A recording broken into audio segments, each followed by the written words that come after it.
할렐루야.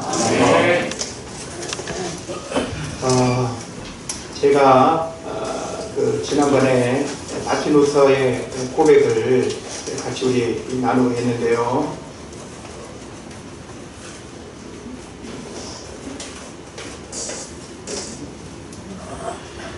마틴 루터는 나는 바쁩니다. 그래서 기도합니다.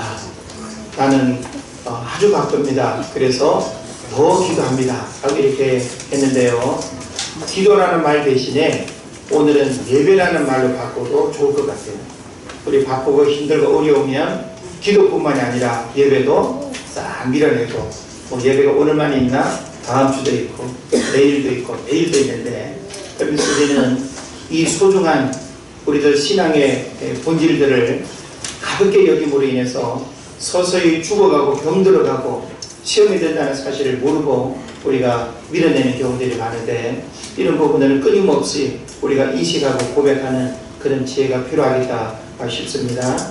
자, 우리 한번 해봤으니까 잘 하시리라고 믿고요. 기도를 예배로 바꿔서 여러분이 개인의 신앙 고백으로 선포하면 좋겠습니다. 나는 바쁩니다. 그래서 예배합니다. 나는 아주 바쁩니다. 그래서 예배합니다. 나는 힘듭니다. 그래서 예배합니다. 나는 피곤합니다. 그래서 예배합니다. 나는 괴롭습니다. 그래서 예배합니다. 그래서 우리는 예배하고 기도하고, 결코 예배하고 기도하는 일이 어떤 이유가 이렇게 가로막을 수 없는 그런 삶이 우리에게 있기를 바랍니다. 여러분, 사진의 얼굴과 거울 앞에서의 얼굴 중에 어떤 게 더 마음에 드시나요? 우리는 가끔씩 요즘 스마트폰에 많이 이렇게 저장이 되어 있으니까 이렇게 찍은 사진들 하나하나 이렇게 넘겨보면서 참 멋있는 표정과 그 포즈를 보면서 그때 그 순간을 떠올리면서 미소 짓고 행복한 마음을 다시 한번 이렇게 추억하는 경우들이 있습니다. 그런데 사진 속의 얼굴은 분명히 우리에게 그 기쁨과 또 추억을 생각나게 하는 통로이면 틀림이 없습니다. 그러나 그 정지된 화면을 우리가 반복해서 계속 본다고 한다면 보면 볼수록 더 지루하고 새로운 또 얼굴에 대한 그런 기대감을 우리가 가질 거예요. 우리는 5년, 10년 오래된 사진일수록 더 자신 없어하고, 그리고 그 얼굴에 만족하지 못하는 그런 경우들이 있습니다. 그런데 많은 사람들이 사진 속의 얼굴보다는 거울 앞에 비친 자기의 얼굴에 훨씬 더 만족한다는 사실이에요. 가끔씩 우리는 외출하기 전에 혹은 아침에 일어났을 때 펑크러진 머리카락, 또 화장기 없는 얼굴, 눈곱 낀 침 흘린 그런 어떤 얼굴이라도 거울을 보면서 나름 다듬고 깎아내고 문지르고 인상을 찡그리고 어떻게 하면서 우리는 만족스러운 얼굴이 딱 느껴질 때 거울 앞에서 돌아서죠. 그래서 우리가 거울 앞에서 돌아서는 순간은 자기 스스로가 거울을 보고 있을 때 최상의 얼굴로 비춰질 때 돌아선다는 거예요. 그래서 우리 얼굴에 한 2000가지 근육이 있다고 하는데 2000가지 근육을 막 그냥 찡그리고 만들고 웃어보고 또 이렇게 하면서 뭔가 만족이 딱 느껴질 때 거울을 떠난다는 거죠. 살아있는 얼굴, 그리고 매일 새롭게 이렇게 만들어질 수 있는 그 순간순간에 그 얼굴이 우리에게 만족을 준다고 하는데, 전 여러분이 거울 앞에서보다 하나님 말씀 앞에서 여러분의 영혼의 얼굴, 여러분의 또 이런 육체의 그런 얼굴을 아름답게 이렇게 가꾸어 가시고 밝고 환한 얼굴로 자신감 있게 하루하루를 살아가시기를 축복합니다. 오늘 저는 여러분과 함께 이제 가을을 맞이한 이 계절에, 그리고 또 추석 연휴를 또 우리가 보내는 요 시점에 이 한 가지 메시지를 이렇게 매치해서 우리가 살펴보면 좋겠다 생각을 합니다. 결실의 계절 가을을 맞이했습니다. 오곡백과가 풍성한 한가위를 맞이하면서 농부들의 땀 흘림의 수고로 밥상 위에 차려질 산의 진미를 바라볼 때 감사와 기쁨이 흘러넘칩니다. 또 곡식과 과일은 부지런한 땀 흘림의 결정체입니다. 또 씨 뿌리는 수고가 가꾸고 돌보는 그리고 노심초사 풍성한 열매를 기대하며 농가밭을 오고 간 농부들의 발자국 소리가 어우러진 결과가 오늘 우리가 먹고 마시고 또 가족들에게 선물하고 이웃에게 선물하는 이 모든 풍성함은 그냥 우연히 만들어진 결과가 아니라고 하는 사실이죠. 그래서 7, 8월에 그 무더웠던 여름날을 생각하면 이 풍성한 곡식과 과일은 특별한 하나님의 은혜임에 틀림이 없고, 그리고 하나님께서 특별히 농부들의 수고와 그리고 그것을 또 거두어서 유통업자들의 또 손길을 통해서 오늘 우리 밥상에 올려지기까지 분명히 누군가의 그 부지런한 땀 흘림의 수고가 오늘 우리에게 주어진 열매다라고 하는 사실을 깨달으시길 바랍니다. 그래서 오늘 우리는 추석 연휴를 맞이하면서 가을의 풍성함은 우연히 주어진 결과가 아니라 부지런한 땀 흘림의 수고라는 사실을 인식하면서 게으름은 결코 좋은 열매를 기대할 수 없다는 사실을 오늘 이와 같은 그 시점에서 좀 우리가 생각하고 그리고 우리의 삶을 돌아보는 그런 은혜의 시간 되기를 바랍니다. 그래서 추운 겨울은 부지런한 자에게는 기쁨과 평안의 시간이지만 게으른 사람에게는 추운 겨울이 두렵고 그리고 힘들고 어려운 시간이 되는 겁니다. 김정인 집사님이 서로 그렇습니다. 그리고 또 이 게으름은 겨울뿐만이 아니라 가을의 풍성함을 경험하지 못하는 문제가 되기도 하죠. 봄과 여름에 힘들고 어려웠던 그 시간에 땅을 일구고 씨를 뿌리는 수고가 그 무더운 여름날 곡식과 과일을 거두는 수고 얼마나 힘들고 어렵겠습니까? 그 소중한 시간에 땀 흘림의 수고를 하지 않고 게으름 가운데 머물러 있다고 한다면 가을에 추수할 열매를 결코 내 것으로 소유할 수가 없다라고 하는 사실이죠. 그런 면에서 이 가을은 부지런함과 게으름에 아주 중요한 어떤 문제를 우리가 대입해 볼 수 있는, 그래서 부지런한 자에게는 이 가을이 기다려지는 계절이고 가을의 풍성함을 만끽할 수 있는 계절이지만 게으른 자에게는 이 가을이 아무 의미가 없고 빈털터리 헛쓰고 자신의 주머니에 아무것도 이렇게 들어있지 않는 이런 이제 안타까움을 우리가 생각하게 되는 것입니다. 자, 그렇다면 여러분은 부지런한 삶을 살아가고 있습니까? 아니면 게으름의 삶을 살아가고 있습니까? 우리는 서로를 바라보면서 참 게으르다고 이렇게 말할 때가 많죠. 기준이 누구예요? 내가 기준이 돼서 나보다 더 좀 야단 법석을 떨면 아주 부지런이 아니라 바지런한 거고, 그렇지 못하면 아주 그냥 게으르다고 우리가 악평을 하는 그런 경향들이 있습니다.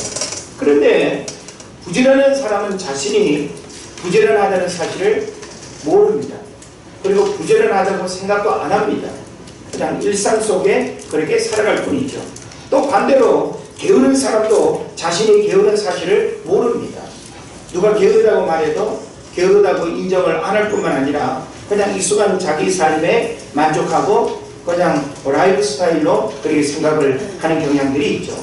그러나 우리는 스스로가 인정을 하든 안 하든 부지런하다, 게으르다라고 하는 것은 그 과정과 어떤 상황의 이미지를 통해서 판단하는 것이 아니라 결과를 통해서 우리는 그 사람이 부지런했구나, 게을렀구나 라고 하는 사실을 아는 거예요. 할렐루야? 그래서 이 부지런함과 게으름이라고 하는 것은 꼭 농사에만 적용되는 게 아닙니다. 학업에, 사업에, 직장에, 인간관계에 부지런하는 사람은 부지런함의 열매를 거둘 수밖에 없고, 게으른 사람은 게으름의 열매를 기대할 수밖에 없는 거예요. 결코 이 열매는 바뀌지 않습니다. 내가 부지런한데 게으름의 열매가 맺히고, 게으른 사람에게 부지런한 사람이 맺을 열매를 맺을 수가 없다라는 하는 사실이죠. 그런 면에서 우리는 누군가가 부지런하다, 누군가가 게으르다라고 하는 이 사실은 그냥 그 모습으로 평가되어야 되는 것이 아니라 결과를 가지고 우리가 논할 수 있는 문제다. 그러면서 우리는 우리들 스스로도 나를 부지런하다, 게으르다 그렇게 자평할 수가 없는 거예요.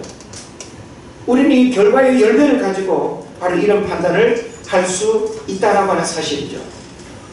세상이 돌아가는 변화의 속도는 빠르지만 일상을 살아가는 우리의 삶은 게으름 가운데 머물리는 경우들이 굉장히 많습니다.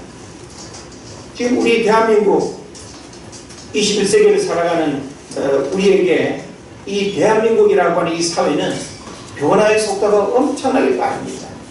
핸드폰을 사용하고 기기가 바뀌고, 또 기계의 어떤 여러 가지 그 사용되어지는 그런 것들 보면 못 따라갑니다. 기껏 해봐야 몇 가지 기능밖에 활용하지 못하는 어른들 입장에서 보면 그 많은 기능을 이거 뭐 공부해서 그냥 사용해야 될지 자연스레 그 모든 기능을 익히고 따라간다는 것은 엄청난 변화의 속도에 우리가 맞추기 어렵습니다. 앞으로는 여러분 핸드폰 종이처럼 접혀지는 그런 핸드폰을 여러분 사용하는 시절이 올 겁니다. 그래서 참 우리 변화의 속도가 얼마나 놀랍고 빠른지 모릅니다. 그런 면에서 우리의 삶은 정지되어 있거나 그 변화의 어떤 삶과 무관하게 게으름 가운데 머물리는 그런 경우들이 많다라고 하는 사실이죠. 그래서 우리는 게으름의 문제를 결코 방치하거나 방관해서는 안 된다는 겁니다. 한번 따라합시다. 게으름을 방치하거나 방관하지 말자. 자, 게으름의 문제를 분명히 우리가 인식을 하고 있는데 그 게으름의 문제를 그냥 방치한다. 그러면 그 게으름의 결과가 무엇인가라고 하는 사실을 안다면 여러분은 이 게으름의 문제를 아주 심각하게 생각하고 그리고 그 게으름의 문제를 심각하게 부딪히고 싸워야 됩니다.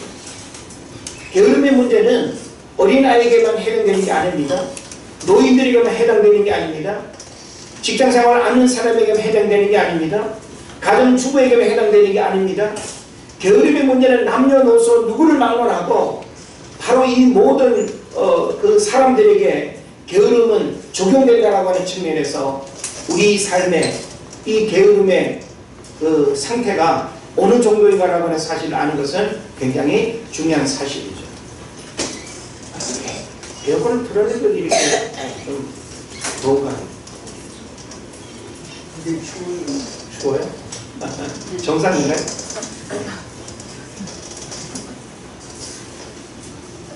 자, 게으름은 우리를 불행하게 만들고 나아가서는 영혼마저도 파괴한다는 사실을 알아야 돼요. 게으름은 그냥 내가 조금 불편함을 겪는 수준으로 끝나는 것이 아니라 게으름의 궁극적인 결과는 뭐까지? 우리의 영혼까지 파괴한다. 그러니까 게으름의 문제를 결코 가볍게 여길 수가 없다라고 하는 사실이죠. 따라서 게으름의 문제를 진단하고 이 게으름으로부터 새로워지는 마음의 결심과 변화가 있어야 된다는 사실을 오늘 여러분 자각하시고 새로운 변화의 그런 출발이 되기를 축복합니다. 네. 그래서 우리는 우리 자신의 게으름도 자가 진단을 해야 되지만 가족들의 어떤 게으름의 문제도 방치하거나 방관해서는 안 됩니다. 관용으로 내버려 두고 알아서 하겠지, 바뀌겠지, 나이 들면 변하겠지 이래가지고는 절대 안 되는 거예요. 게으름이라고 하는 것은 습관성의 문제가 있어가지고 그 어떤 게으름의 상태에 이렇게 뿌리를 받게 되면 그 게으름은 누구로부터 잔소리 한마디 듣는다고 바뀌지 않습니다. 한 번의 자극으로 바뀌는 게 아닙니다. 그런 면에서 이 게으름이 우리 삶에 가져오는 이 부정적인 영향과 영혼마저 파괴한다는 이 사실을 생각하면 게으름은 이 가을이라고 하는 계절에 결실과 관련해서도 아주 중요한 그 의미를 우리에게 주고 있지만 우리 신앙과 삶에 아주 중요한 메시지가 된다라고 하는 사실을 여러분 깨달으시기를 바랍니다. 그래서 게으름에 대해서 참 많은 그 사람들이 우리에게 아주 중요한 그 교훈의 메시지를 줬는데요. 특히 어거스틴 같은 경우에는 뭐라고 말했는가 하면 하나님은 당신이 회개한다면 용서해 주기를 약속하셨다. 그러나 게으른 당신에게는 내일을 약속하지 않으시다. 자, 게으른 사람에게 내일이 보장돼야 안 돼요? 안 되죠. 게으른 자에게는 내일에 우리가 무언가를 기대하고 얻을 수 있는 그런 축복들을 바라볼 수가 없다는 거예요. 게으른 사람은 이제 뭐 뒤에 제가 더 구체적으로 말씀드리겠습니다만은 게으른 사람은 미래에 대한 비전과 꿈과 희망이 사실은 없어요. 오늘이라고 하는 현재의 시간에 만족하고 그냥 방글라데시 동남아 여행만 열심히 이렇게 할 뿐이지 방콕에 그냥 머무는 것만 이렇게 좋아하지 새로운 변화를 위한 도전과 노력들을 잘 하지 않습니다. 그래서 우리는 우리들 스스로가 내가 게으른 사람인가 아닌가라고 하는 사실을 오늘 말씀을 드리면서 여러분이 자평하게 될 것이고 적어도 여러분에게 참 부지런한 삶보다는 내가 많이 게을렀구나라고 여러분이 생각한다면 이 게으름의 삶으로부터 여러분이 결심하고 도전하고 새로운 변화를 위한 마음의 결단을 하지 않으면 이 게으름의 궁극적인 결과 영혼의 파괴까지 가져온다라고 하는 이 사실 앞에 두렵고 떨림으로 이 말씀을 경청하시기를 바랍니다. 아멘. 유명한 빌리그리안 목사님은 또 이런 말을 했습니다. 낙태와 게으름은 주의 일을 파괴시키는 자이며 영혼의 살해자다. 그것은 사람을 가만히 그리고 고요하게 죽인다 그랬습니다. 자, 사실 게으름의 그 한 상황과 동작은 눈에 보여요? 안 보여요? 안 보입니다. 그죠? 누가 게으르다라고 할 때 그 한 상황만 우리가 바라보고 게으름을 이야기할 수가 없다라고 하는 거예요. 그런데 그 게으름의 시간이 연속적으로 계속 이어지고 반복되고 습관이 된다고 한다면 그 게으름은 우리를 어떻게 한다는 거예요? 주의 일을 파괴시키는 자이며 영혼의 살해자다. 게으름은 우리의 영혼을 살해하는 그런 살해자라고까지 이야기를 하고 있습니다. 또 톨스토이는 이렇게 말합니다. 게으른 자의 머릿속은 악마가 살기에 가장 좋은 장소다. 자, 우리는 어떤 세균이 번식하기 좋은 온도와 어떤 그 상태를 여러분 잘 알죠? 그죠? 그래서 우리는 신선한 음식을 먹기 위해서 냉장고에 넣고 냉동고에 올리고 그렇게 하지 않습니까? 이거는 바로 그 어떤 최적의 어떤 상황들을 깨뜨리고 거부하는 것이죠. 마찬가지로 우리는 나를 게으르게 할 수 있는 그런 어떤 삶의 환경들을 우리가 거부할 필요가 있어요. 그 자리를 피해야 됩니다. 그 상황을 만들어서는 안 됩니다. 그래야 우리가 게으르지 않을 수 있다는 하는 사실이죠. 물론 천성적으로 기질적으로 바리바리한 사람들이 있기도 합니다. 아침부터 저녁까지 눈 뜨고 있는 시간 그냥 가만히 있지 못하는 그런 사람도 있긴 합니다. 그래서 우리는요 성경적 가르치는 그 게으름의 의미를 잘 이해해야 되는데 게으름은 단순히 동작의 느림 상태를 말하지 않습니다. 성경에서는 아무리 바지런하게 막 동해번쩍 서해번쩍 그렇게 해도 성경적 가르침의 게으름은 뭔가 하면 해서는 안 될 자리에서 머물러 있는 그 자체가 게으름이에요. 그것에서 아무리 바쁘게 열심히 한다 하더라도 머물러야 할 자리를 벗어나서 살아가는 그 모든 것은 다 게으름의 상태라고 이야기를 하고 있습니다. 그러니까 우리가 부지런하다라고 하는 것은 내가 해야 할 삶의 자리에 돌아오는 거예요. 그 자리에서 내가 열심히 살아가는 것, 이게 바로 게으르지 않는 삶이라고 하는 사실을 깨달으시기를 바랍니다. 그래서 게으른 자의 특징은 여러 가지가 있는데 핑계가 많습니다. 여러분 한번 스스로 생각해 보세요. 누가 뭐라고 말하면 이 핑계 저 핑계 자꾸만 자신의 어떤 약점과 결점이 될 수 있는 부분들을 은폐하고 인정하지 않으려 하고, 이래서 그래서 저래서 그래서 애들 때문에 어떻고 환경적인 또 이유들 탓하고, 핑계가 많은 사람은 바로 게으른 사람의 아주 중요한 특징 중에 하나입니다. 부지런한 사람은 핑계를 대지 않습니다. 그냥 못하면 못했을 뿐이지. 우리가 자꾸 이렇게 핑계대는 이유, 공부에도 핑계가 많고, 사업에도 핑계가 많고, 자녀들에게도 핑계가 많고, 병원 생활에도 핑계가 많고, 핑계가 많은 사람은 게으름의 아주 중요한 특징이다. 또 게으른 자에게 닥칠 일은 재난과 궁핍밖에 없다는 것을 우리가 잠언의 그 메시지를 쭉 읽어보면 그런 부분들을 많이 강조하고 있습니다. 그래서 게으른 자녀가 있다고 한다면 어려서부터 훈련을 시켜야 됩니다. 따라합시다. 게으른 자녀는 훈련을 시켜야 된다. 자, 여러분 훈련은 쉬워요? 어려워요? 훈련 받아보셨어요? 군대도 안 갔다 오셨으면서. 훈련이라고 하는 것은 자신의 의지와 감정이 상관없어요. 정해진 어떤 시간과 그 프로그램 안에 내가 들어가서 일어나는 거고, 밥 먹으라면 밥 먹어야 되는 거고, 모이라면 모이고, 땅 파라면 땅 파고, 총거라면 총도고, 뛰라면 뛰고, 이게 훈련이란 말이에요. 예? 그래서 우리가 그 디모데서에도 보게 되면 경건에 대해서 이야기를 하지 않습니까? 육체의 연습은 약간의 유익이 있지만 경건은 범사에 유익하니 금생과 내생에 약속이 있다고 그랬습니다. 육체의 연습, 육체의 훈련은 약간의 유익이 있지만 경건의 훈련은 우리에게 금생과 내생의 약속이 있는 놀라운 축복이 된다는 겁니다. 할렐루야. 그러면 우리는 게으름의 문제를 결코 방치해서는 안 됩니다. 가정 안에서 자녀들이 어떤 게으름의 문제가 있다고 한다면 물론 부모가 게으르면 안 되겠죠. 부모가 그냥 게으르면서 자녀에게 너는 게으르지 마라, 너는 왜 게으르니, 이러면 하나도 안 먹히네. 적어도 부모가 부지런한 삶 속에서 게으른 자녀는 끊임없이 훈련을 통해서 좋은 습관으로 길들여지도록 게으름의 어떤 삶의 자리에서 부지런한 규칙적인 어떤 삶을 살아갈 수 있도록 가르쳐야 되는 거예요. 그래서 자녀들의 모든 문제는 자녀에게 있지 않습니다. 자녀의 모든 문제는 100% 누구에게 있어요? 누구? 엄마. 엄마? 엄마. 예, 상당히 지혜로운 표현을 하시는데 엄마에게 있대요. 동해수 집사님.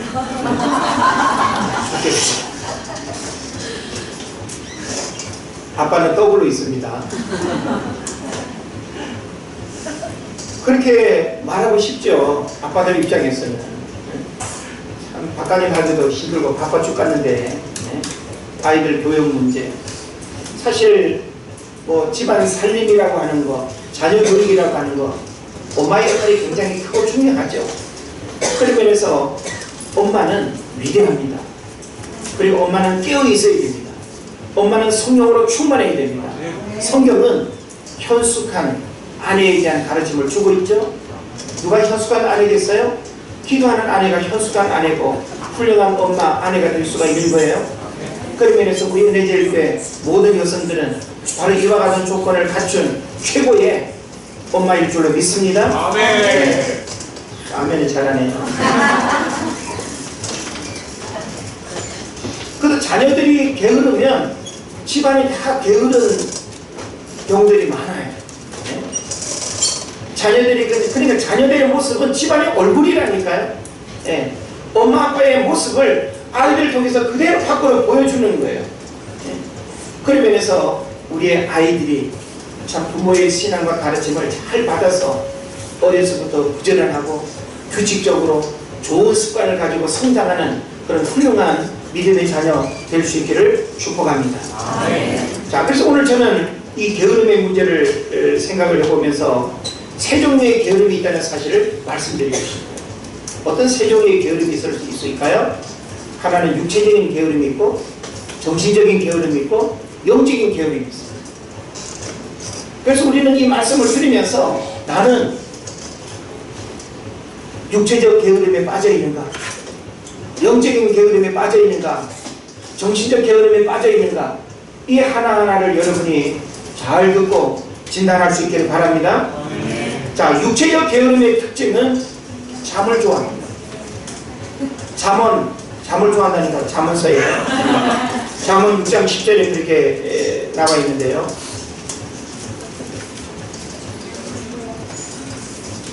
자, 잠언 6장 10절의 말씀을 보면 좀 더 자자, 좀 더 졸자, 손을 모으고 좀 더 누워있자 하면 결과가 어떻게 돼요?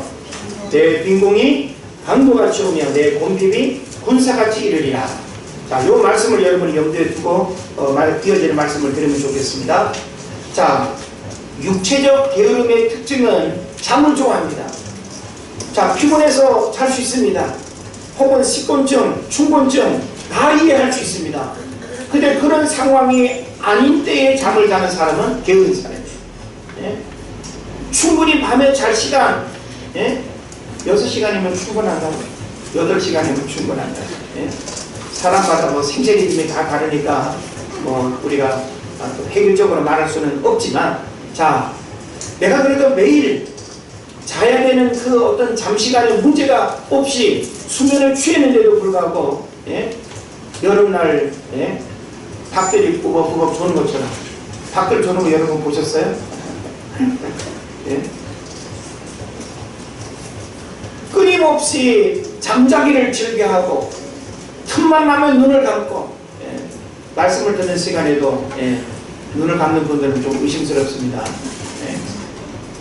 그래서 이 잠을 좋아하는 사람은 일어날 때마다도 실랑이를 벌입니다. 자기 자신과 실랑이를 벌이는 거죠. 아유, 눈은 떠지긴 떠졌는데 일어나야 되나 말아야 되나, 좀 더 자자, 30분만 더, 10분만 더. 게으른 사람에게 희망적인 기대를 가질 수 없습니다. 육체적으로 몸이 둔하고 육체적으로 움직이기를 싫어하고 잠을 좋아하는 사람에게서 다른 사람과 비교된 그 이상의 그 결과들을 우리가 기대하기 어려운 거죠. 너무 피곤하거나 몸이 좋지 않아서 잠을 잘 수 있는 거 충분히 이해합니다. 그러나 대부분의 경우는 습관성인 경우들이 많습니다. 꼭 요 시간만 되면 눈을 감고, 꼭 요 시간만 되면 또 누워있고, 꼭 요 시간만 되면 그냥 방글라데시를 벗어나지 않고 방콕에 머물기를 좋아하는, 이것도 바로 육체적 게으름의 전형적인 모습이라고 하는 사실을 우리가 알아야 됩니다. 그리고 또 다른 특징은 뭔가 하면 행동은 없고 지나치게 편리함을 추구하는 것이 게으름입니다. 앉아서 모든 걸 다 하기 원하죠. 리모컨으로 그냥 집안의 일들 움직이기를 원하고, 음식 해먹는 거 싫어하고, 시켜 먹는 거 좋아하고, 얻어먹는 거 좋아하고, 누가 그냥 해주는 거 기대하고, 이게 다 뭔가 하면 육적인 게으름의 모습을 가진 사람들의 스타일입니다.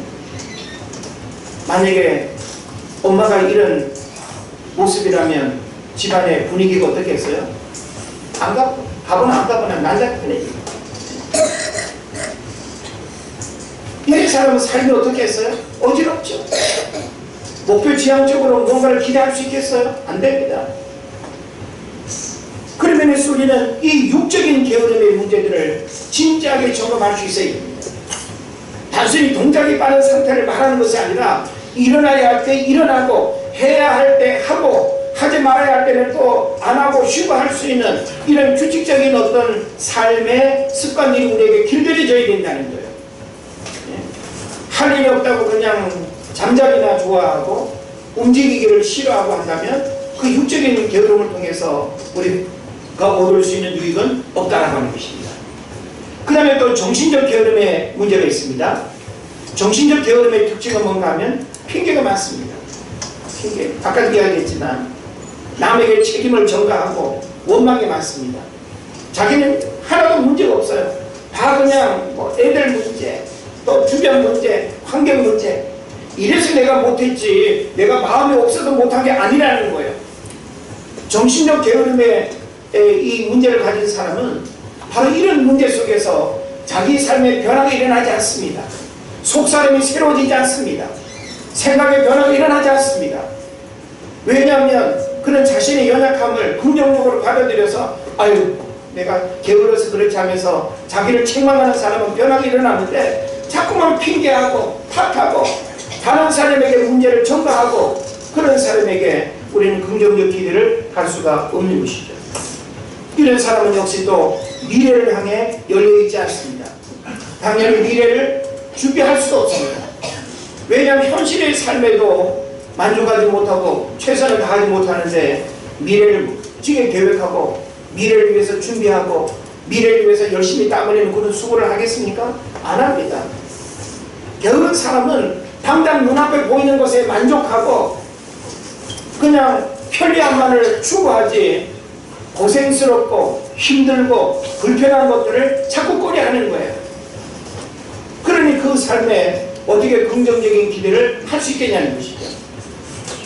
그래서 우리는 육체적 게으름과 정신적 게으름의 문제들을 잘 살펴보고 나에게 있어서 육체적 게으름의 문제는 어느 정도인지 정신적 게으름의 문제는 어느 정도인지 오늘 내가 꼭 교회 가리라고 마음을 먹었는데 쉽게 어떤 문제들 앞에서 자꾸 타협하고 포기하고 그 소중한 일들을 자꾸만 미루고 우선순위를 이래 바꿨다 저래 바꿨다 이게 바로 정신적 게으름의 문제를 가진 사람입니다.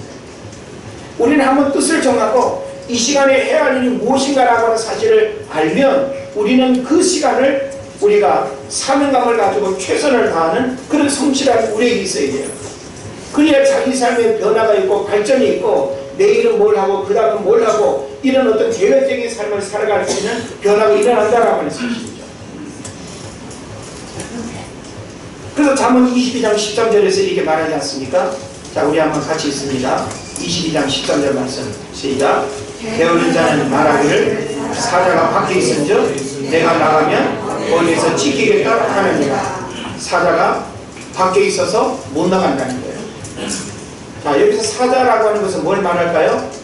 우리가 핑계와 탓하게 좋아하는 외부적인 주변 환경을 말하는 거예요. 예? 내가 안 나가는 것이 아니라 상황이 나빠서 나갈 수 없다고 핑계를 대는 거예요. 예? 그러면 성공적인 삶을 살아가는 사람들은 그 수많은 좌절과 실패의 어려움들을 어떻게 이겨내겠어요? 예? 우리는 다른 남들과 같이 부자 되기를 원하고 승리하기를 원하고 축복받기를 원하고 성공하기를 원하는 마음들이 다 있습니다. 근데 그렇게 되기 위해서 대가를 지불해야 되는 그 땀 흘림의 수고와 노력을 안 한다는 거예요. 게으른 자에게 우리는 승리와 축복을 기대할 수가 없는 것입니다. 할렐루야. 지금도 TV에 나오나요? 성공시대라고 하는 프로그램. 박 권사님 TV 많이 보시니까 성경책요? 성공시대라고 했는데 성경책. 예전에 성공시대라는 프로그램 여러분 아시죠? 저도 뭐 가끔씩 본 적이 있는데, 자, 성공시대 프로그램을 보면 예를 들어서 60분 1시간짜리 프로그램이라고 봅시다. 그러면 그 한 사람의 성공신화에 대해서 이야기할 때 실패에 대한 이야기가 많아요? 성공에 대한 이야기가 많아요? 실패죠. 실패에 대한 이야기가 어느 정도일까요? 분량으로 보면 한 50분, 55분은 차지할 거예요. 예? 그 사람이 어떤 일을 시작해서 예? 도전하고 꿈을 꾸고 계획하고 좌절하고 실패하고 어려움을 겪고 포기할 수밖에 없었던 그 모든 위기의 순간들을 이겨내고 일어서고 또 이겨내고 일어섰더니 나중에 성공했다라고 한다. 우리는 마지막 5분만 보고 여러분 부러워하면 안 됩니다. 할렐루야. 네. 오늘 많은 사람들이 성공한 그 5분만 보고 아 부럽다 나도 저렇게 되고 싶다. 여러분 그 5분의 부러움을 여러분이 경험하려면 55분의 엄청난 실패와 좌절과 끊임없는 도전과 결코 게으름이 없는 그 삶의 땀 흘림의 수고가 5분의 성공 드라마를 만든다는 사실을 믿으시기를 바랍니다. 네. 그래서 우리는 우리 안의 게으름을 정말 정죄해야 돼요. 객관적으로 우리 안에 못되먹은 습성의 게으름 때릴 수 있으면 때리고 뽑아낼 수 있으면 뽑아내고 망치로 때릴 수 있다면 때려야 됩니다. 예? 만약에 우리 몸의 어느 부분이 게으름 덩어리라고 한다면 예? 아픔이 있더라도 도려내는 이런 어떤 수고가 우리에게 있어야 된다는 거예요. 그런데 그 게으름의 문제를 아이들에게 있는데도 방치하고 자신에게 있는데도 그냥 관용하고 뭐 어때? 지금까지 아무렇지도 않게 이렇게 살아왔는데 예? 내가 이거 바꾼다고 하면 내가 무슨 어떻게 되겠어? 아닙니다. 우리 인간은 끊임없이 보다 더 나은 삶의 미래를 바라보면서 꿈을 꾸는 인생이에요. 할렐루야? 그렇다면 좋은 우리 삶의 변화를 기대한다면 우리는 이와 같은 게으름의 문제를 끊임없이 채찍질하고 사도 바울은 어떤 고백을 합니까? 나는 날마다 죽노라 그랬어요. 이건 뭐예요? 끊임없는 자기 부정, 자기를 채찍질하는 거예요. 예? 사도 바울의 그런 삶은 정말 몸이 10개라도 부족할 만큼 그 복음에 대한 열정. 그래서 사도행전 21장 20절을 여러분 아시죠? 나의 달려갈 길과 주 예수께 받은 사명, 곧 하나님의 은혜의 복음 증거하는 일을 마치려 하면은 나의 생명을 조금 더 귀한 것으로 여기지 아니한다. 우리는 사도 바울의 생애를 만약에 현미경을 가지고 들여다본다고 한다면 그에게서 게으름은 뭐도 없어요? 예. 옛날에는 하나도 없다 그랬는데 요즘은 일도 없다고 이렇게 많이 하대. 저 어느 순간 되게 어색했어요. 도대체 그 말이 어디서 나온 거예요? 옛날에 하나도 없어 이렇게 말을 많이 했는데 뭐 일도 없다 그러니까 저는 맨 처음 그 이해가 안 됐어요. 그 다른 말인 줄 생각을 했습니다. 근데 가만히 생각해 보니까 그 말이 그 말인데 일도 없다고 그렇게 말을 많이 쓰대. 쓰지 마 이제 앞으로. 네, 뭐 하나라는 만큼은 일이 좀 편하긴 하네요. 짧아서. 그래서 참 이 사도 바울의 그 열정 참 감히 우리가 흉내내기 어렵지만 그도 똑같은 성정을 가진 인간이라고 한다면 우리도 그렇게 좀 살아봄직한 노력이 있어야 되지 않을까요? 우리에게 주어진 시간은 짧습니다.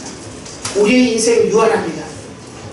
지금까지 아무리 멋있게 살아도 또 후회를 했다 하더라도 53년의 시간은 누구에게 보상받지 못합니다.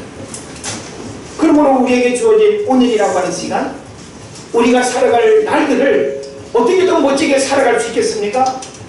게으름으로부터 벗어나요. 게으름이 결코 나의 삶을 부정적으로 만들지 않도록, 게으름이 결코 나를 후회하는 시간으로 살아가지 않도록 하나님 주신 이 시간이 얼마나 귀하지 아십니까? 이 시간을 게으름으로 방치하고 게으름으로 호성세월 보내고 게으름으로 후회할 날들을 보낸다고 한다면 우리가 나중에 하나님 앞에 책망도 받을 뿐만 아니라 우리가 인생의 귀한 길을 돌아봤을 때 얼마나 안타깝고 후회하겠습니까? 아유, 내가 그때 게으르지 말았어야 되는데, 게으르지 않고 내가 공부를 1시간만 내가 더 했더라면 SB학원 갔을 텐데 내가 그때 조금만 더 부전을 했더라면 집화제는 그냥 살 수 있었을 텐데. 박보사님 그죠? 몇 채는 살 수 있었을 텐데. 조금만 더 부전을 했더라면, 조금만 더 악착같이 열정을 가지고 의욕을 가지고 하나님 앞에 그 직업 소명을 가지고 내가 최선을 다했더라면 이런 어려움은 겪지 않았을 텐데. 우리가 이런 정법들을 할 수 있어야 된다는 겁니다. 그 다음에 마지막에 중요한 것은 영적인 게으름. 육적인 게으름도 분명히 문제입니다. 정신적인 게으름도 분명히 우리가 용서할 수 없고 관용해서는 안 될 문제입니다. 그런데 더 중요한 것은 영적인 게으름이에요. 따라합시다. 영적인 게으름. 영적인 게으름. 여러분은 영적인 게으름에 대해서 어떻게 자신을 평가하십니까? 사실 만족하기가 쉽지 않죠. 저도 저 자신을 바라볼 때 때로는 기도 생활이 좀 불만족스럽고, 목회자로서 내가 좀 성도들을 더 돌보고 그리고 만나고 그리고 케어하는 이런 부분에 더 열심을 내게 되는데 만족스럽지 못한 부분들을 늘 점검합니다. 근데 우리는 영적인 게으름을 이야기할 때 대표적으로 마태복음 25장의 달란트 비유를 여러분 기억해야 됩니다. 마태복음 25장의 달란트 비유 아시죠? 주인이 멀리 여행을 가게 될 때, 한 종에게는 5달란트, 한 종에게는 몇 달란트예요? 2달란트, 한 종에게는 1달란트를 맡겼습니다. 5달란트 받은 종은 5달란트를 남겼습니다. 2달란트 받은 종은 2달란트를 남겼습니다. 1달란트 받은 장은 그냥 안 남겼습니다. 1달란트 받은 종의 그 결과에 대해서 예수님의 준엄한 메시지가 우리에게 들려주고 있습니다. 뭐라고 했을까요? 악하고 게으른 종. 그러면 그 2명의 종에게는 뭐라고 표현했을까요? 착하고 충성된 종. 할렐루야.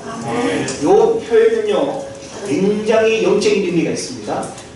따라합시다. 착하고 충성된 종아, 착하고 충성된 종아, 악하고 게으른 종아, 악하고 게으른 종아. 저는 여러분이 주님으로부터 착하고 충성된 종이라고 부름받기를 원하지 악하고 게으른 종이라고 들려지는 이런 일이 없기를 바랍니다. 자, 왜 성경은 게으르다는 것은 이해가 가는데 왜 악하려고 했을까요? 1달란트 받은 종의 모습에 대해서 성경은 악하다고 표현하고 있거든요. 악하다고. 그 이유는 하나님의 선하심을 인정하지 않았기 때문입니다. 이 말은 뭔가 하면 하나님은 각 사람에게 맞는 달란트를 하나님이 다 주셨어요. 다시 말하면 5달란트를 준 이유는 5달란트를 남길 만한 능력과 그 재능과 그 모든 것을 그 주인이 알기 때문에 줬다는 거예요. 2달란트는 역시 2달란트를 활용할 만한 능력을 알기 때문에 1달란트는 역시 달란트를 남길 수 있는 그 능력을 알기 때문에 줬다는 거예요. 그런데 그 사람에게 맞게 주셨는데 왜 나에게는 1달란트만 주셨는가 하면서 하나님을 불공평한 분으로 인식을 했습니다. 이게 바로 악하다는 거예요. 우리가 하나님이 우리에게 행하시는 크고 놀라운 섭리에 대해서 컴플레인 할 수 있습니까? 하나님 왜 내 삶을 이렇게 디자인하셨습니까? 하나님 왜 우리 가정에 이런 어려움을 주셨습니까? 말할 수 있어요? 말할 수 있지만 우리는 그 말에 대한 어떤 답을 우리 스스로는 얻을 수 없습니다. 그래, 내가 너희 가정에 그런 어려움을 줬다. 내가 너에게 삶의 실패를 줬다. 내가 너희 가정에 그런 자녀의 어려움을 줬다. 내가 왜 줬냐? 하나님이 우리에게 인생의 모든 어려움과 상황을 주시는 이유는 그걸 우리가 받아들일 만한 그 고난을 이겨낼 만한, 그래서 그걸 통해서 우리 삶에 놀라운 변화와 축복이 일어날 수 있는 그 목적을 하나님이 주었다는 사실을 믿으시길 바랍니다. 자기에게 주어진 현실을 선물로 받지 않고 결국 주어진 소명을 이루지 못하는 이것은 얼마나 안타까운 모습인지 모르는 것입니다. 오늘 우리는 영적인 게으름 가운데 빠져 있으면 안 됩니다. 우리 은혜교회는 장로님도 계시고 권사님도 계시고 집사님도 계시고 세신자도 계시고 아이들도 있습니다. 여러분 하나님 앞에서 직분받고 하나님이 나를 직분받아 소명 주실 때 목회자 앞에서가 아니라 하나님 앞에서 여러분 어떤 신앙 고백하셨습니까? 여러분 신앙 고백들을 잃어버리지 마십시오. 내가 하나님 앞에 어떻게 살겠다라고 하는 신앙의 다짐, 어떻게 헌신하겠다라고 하는 믿음의 고백, 이것을 변질하면 우리는 하나님 앞에 책망받습니다. 하나님께서 우리를 각자에게 맞는 달란트를 하나님이 다 주셨어요. 하나님이 누군가를 장로로 세우셨다. 그 장로의 직분을 감당할 만하기 때문에 하나님이 맡기신 거예요. 권사님들을 하나님이 부르시고 권사 임직을 했습니다. 왜 했습니까? 이것은 계급이 아닙니다. 내가 신앙생활을 오래 했기 때문에 붙여지는 계급이 아니고 그 직분에 맞는 봉사와 헌신을 하나님이 우리에게 맡기신 거예요. 그러므로 우리는 이 직분에 맞는 신앙 고백과 헌신이 우리에게 있어야 그 직분에 맞는 축복을 우리가 누리게 되겠습니다. 할렐루야.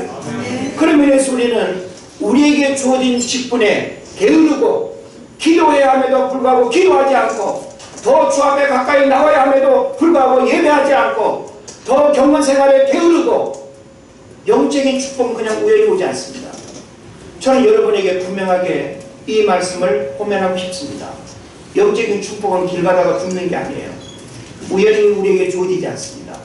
하나님은 만우리 여김을 받지 않는다고 했어요. 절대 속지 않습니다.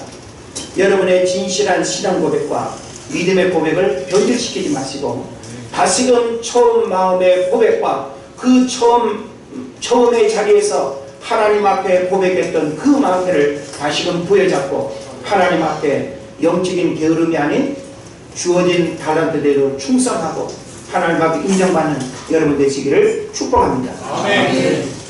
말씀을 마치려고 합니다. 게으름의 결과는 뭘까요? 성경에서 말합니다.